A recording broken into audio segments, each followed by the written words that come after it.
Hello everyone, welcome to the class of Health and Physical Education Unit 9, that is Psychology and Sports. And today's topic we are going to learn, that is motivation and its type. So you have already heard the word motivation. So in the below picture you can see it has been given that impossible, but from that word you can see that I am possible, the word is been formed. Now actually the motivation means it is a desire or willingness to do something. It is my desire. If I want to do something, it's my desire, it's my willingness to do something, that becomes a motivation. That is becomes a self motivation. Now let's clear the meaning and definition of motivation. So here the meaning of the motivation is given that motivation is a word which has been derived from the word motive, which means need, desire, wants or drives within the individual. That means that I want to do something, I want something, I am having a desire to do something. So that becomes a motivation. It becomes a motive. It is a process of stimulating people to actions to accomplish the goal. So here it is what it is, a process of stimulating the people, that means influencing the people to through the actions so that you can accomplish your goals. So it is a considered motivation. Motivation is a process that initiates, guide and maintains goal oriented behavior. So what does the motivation do? It is a process. What is the motivation? It is a process that initiates, that is going to guide yourself and maintain your goal oriented behavior. That means that I want to achieve this, so that definitely I need to work hard for that. So this is a process. So motivation is a process which is going to help you, which is going to guide you and maintain the goal oriented behavior. It is what cause you to act, whether it is getting a glass of water to reduce thirst or reading a book to gain the knowledge. Either it may be any motive, may be any of the motive.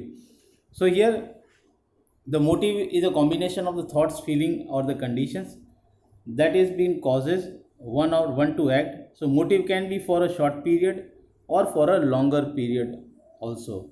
It can be for a short period and it can be for a longer period. For example, for a short period, a very good example for the short period, for example, if I am thirsty and if I have drink a glass of water, that means that my motive has completed, but that is only for a short period of time. But for example, if I have decided that I want to achieve in board exam, I want to achieve 90%, then that goal is been considered, or that motive is for a longer time period, which I need to work hard. So here the examples of the players are also being given, that if the player want to win the gold medal in the international level, then he or she need to work hard for years to get the gold medal. We say that his or her motive is for a long time period. So that means that motive can be for a short time period or it can be for a longer time period. So here the motivation involves the biological, emotional, social and cognitive forces. That means it includes what? Mental, physical, social, emotional, all forces that are being acting, that activates the behavior, which involves these all things which used to force me, and according to that I am going to act accordingly. In everyday usage, the term motivation is frequently used to describe why person does something, because this motivation, the term motivation is being used in our day to day life. So that's why the motivation is present in every function of our life. Simple acts such as eating, drinking are motivated by the hunger and thirst respectively. So everything that is been considered as a motivation. So motivation, that's why it is been given that in everyday usage the term motivation is frequently used to describe why the person does something. It is the driving force behind the human action, because that is only the force which is going to help me, or that is going to because of that only I am going to work.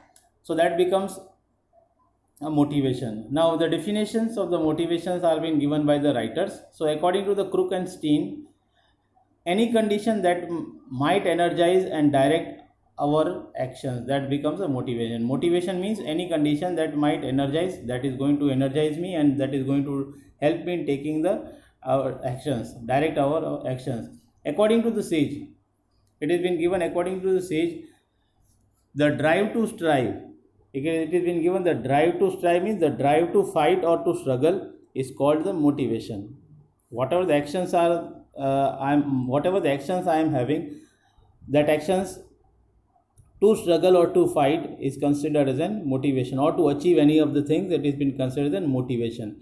According to the elderman, the motivation is a general level of the arousal to the action in an individual. General level of arousal in an individual, arousal of the actions, so that he can whatever he or she want to achieve, he or she can get it. So that is these are the definitions are being given by the different writers. So motivation is an inclination to pursue, that is to follow, and to persist, that is to hold in an activity related to one's sports. So inclination means we are having the inclination towards the any of the things which we are going to chase, which we want actually, and we always used to be hold that is consistent persist, we always used to hold that in an activity related to one's sports, so that becomes a motivation. So here the motivation is a force which incites individual to perform some activity. It also determines the individual's direction of action and his intensity of the action. Now so motivation, what does the motivation used to do? It also determines, the motivation determines the individual's direction of action, that in which direction I need to act myself so that I can achieve the goal, and according to what speed I should act. Either I should go very slow, either I should be very fast so that I can achieve. So what does the motivation do? That it determines the individual's direction of the action and his intensity of the action. When the individual is motivated, he or she experiences tension, disequilibrium, and becomes restless, and thus his or her actions are initiated, and he try to do everything whatever he used to do in order to achieve the goals. So there are the different types of motivation. There are two types of motivation: intrinsic, that is considered internal, and extrinsic, that is considered as an external motivation. Now let us learn type 1, that is intrinsic motivation. Now what is intrinsic motivation? So intrinsic motivation, it is an act of doing something without any external reward. Without any external reward, just we are doing because we want to do. Now it is an internal motivation, or this intrinsic motivation is internal. So here it occurs when the people are compelled to do something out of pleasure. Out of pleasure, they don't want pleasure, they are going to do out of pleasure, importance, or desire. They want to, here when we are talking about intrinsic motivation, that means that here the person is trying to achieve his name and fame, and he is doing whatever he want to do for himself, for his or her own sake he is doing. So here it occurs when the people are compelled to do something out of pleasure, importance, or desire. Motivation is always intrinsic when force comes from within oneself. For example, when I have decided from inside that I want to achieve 90% in the board exam, then definitely that motivation which I used to get, self motivation, that has been intrinsic motivation. So that's why the example is being given that he or she participate in the sports for his or her own sake. Then second example is being given like acquiring the mastery in any of the sports, that I want to get mastery in the sports. That means the continuous practice is going on, and that is for what? For his or her improvement only. So he participates in the sports for his or her own sake. These are the examples of the intrinsic motivation. So here in the photo you can see a girl who is engaged in learning. So engage in a behavior because it is personally rewarding, not for the external reward. For example, reading the books,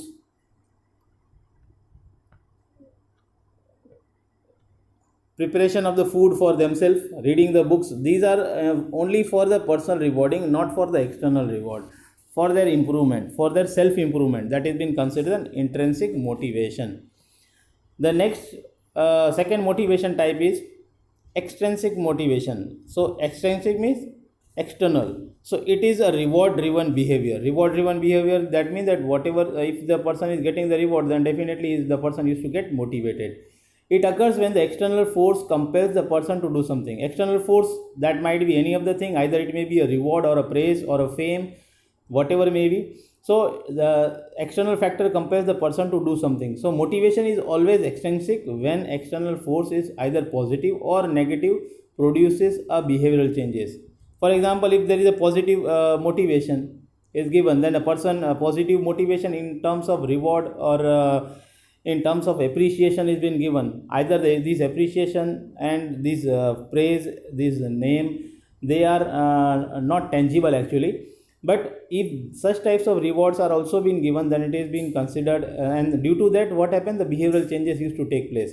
That means that person is getting motivated. And if negative motivation is also being given, that means that person has, if anyone has a negative person is being negatively motivated, then what happens, that person used to decide, "No, I want to do for getting particular things, either it may be a robbery or whatever may be, or stealing the things." So these are the type of negative type of motivation. So that's why it is being given here, that motivation is always extrinsic when the external force means any of the force which is being given. For example, if anyone has given the guidance also, that is being other person is used to give the guidance, either it may be positive or negative, that becomes an external force. So the and that used to produce through the behavioral changes. So for examples are being given like reward, blame, praise, cash prize, trophies, etc. These are being considered as an external or extrinsic motivation. Now, extrinsic motivation doesn't always have a tangible reward. That doesn't mean that it is a tangible reward, either we are going to get a cash prize or we are going to have a trophy, but it might be they might be abstract reward also. For example, if somebody used to praise us that he has done very well, that means that reward which we used to get, and we also used to get motivated, and we used to do further better in our life, that is being considered as an abstract type of reward, that is like praise and fame. So these are the types of motivation. I hope so that with the help of this you can easily understand that what is the intrinsic motivation and what is extrinsic motivation. The definitions which has been given, that we can't change these definitions, you need to write down, note down, and you can prepare the notes on the basis of this. So this is the what related to the motivation. In the next class we are going to learn the techniques of motivation. What are the various techniques of motivation, that we are going to learn in the next class. For today, this much. Thank you.